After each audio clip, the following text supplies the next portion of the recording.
In this video, actually, I'd like to talk a little bit about my trip that I had last week to Tiger Leaping Gorge. In case you are in China and you're looking to go to Yunnan, Lijiang, and possibly do the Tiger Leaping Gorge trek, this video is for you. So usually what happens when travelers come to Lijiang, they probably stay in Lijiang for a night, the afternoon, spend the afternoon, the night, and then the next morning catch a bus and go to Tiger Leaping Gorge, right? Or take a taxi. We got to Lijiang around 11:30, and we went into Lijiang town, and then we got a driver to take us to the Tiger Leaping Gorge entrance. Now, if you are doing the other way, where you spend the night in Lijiang first, you have to wake up early, like around 7 o'clock, maybe catch a bus around 8 or 9 if I remember. The bus costs like 55 RMB, something around that. You take the bus from the bus station, and then you ask the driver to take you to Qiaotou, right? From Qiaotou, you walk into Tiger Leaping Gorge. For us, we actually arrived in Tiger Leaping Gorge around 3:20. That's when our actual hike began. In most cases, when you arrive in Tiger Leaping Gorge, you will be dropped off right around here. We got dropped off over here because our driver was actually going this way. He was going along the river, so we got dropped off here, and we had to walk all the way up here, slightly past the Naxi Family Guest House. So in most cases, what happens is you come from where the green trail indicates here, and then you walk past the Naxi Family Guest House. For us, we came in from the south, right? Now, when you get to the Tiger Leaping Gorge area, you have to buy a ticket. Well, we didn't have a ticket. We came in from the south, and we just entered the trail from the south.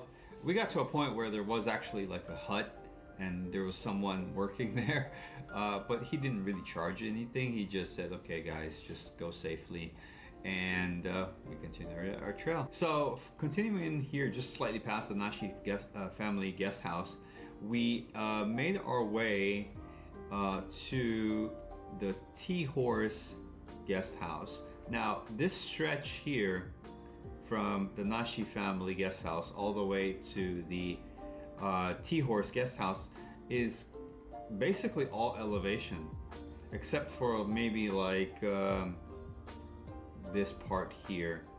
This part here is pretty flat, but before that it was just up, rise in elevation, and this is where the 28 bends is, right? So you might have heard of the 28 bends. If not, you will definitely hear about it if you go to Lijiang. It's what the name implies. It's just bends and turns, 1, 2, 3, 4, 5, all the way up to 28.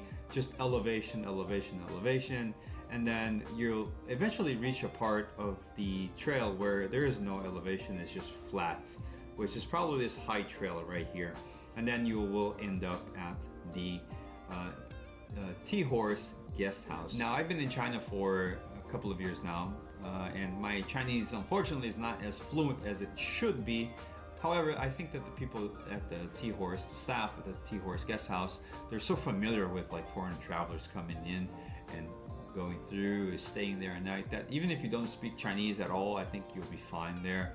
No problem at all. I think they're kind of prepared to accept foreign hikers. For the second day, when you start your trail, you will take like this back road. Now the second day is much easier than the first day, right? So it's pretty much the same elevation, just flat road, dirt road by the way, and you will just pass waterfalls. You will be able to see like the Jingsha River down here with the Yulong Mountain in the distance, right?